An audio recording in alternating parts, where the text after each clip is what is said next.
BMW iX2, fitting up the Automotive Passion arch guards, which are available in gloss Twill carbon and also ABS gloss black plastic.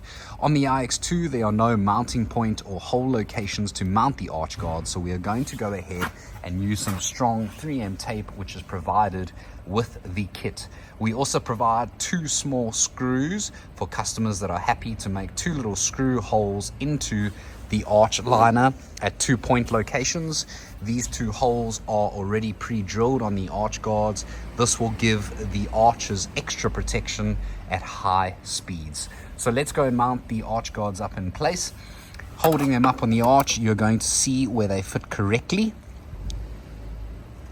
You can also hold the arch guards up and move them in and out for your desired fitment and how much you would like them to protrude out of the arch. Once you're happy, go ahead and tape up the inside of the arch with a 3M tape. Once happy, remove the film off the front of the 3M tape and place the arch guards up into position. We recommend using the 2 small self-tappers on the lower hole location and the top hole location once you're happy with the desired placement. Make sure to use some masking tape overnight to mask from the paintwork to the arch guard, allowing the arch guard to set in position. Moving on to the rears, let's go ahead and fit them up.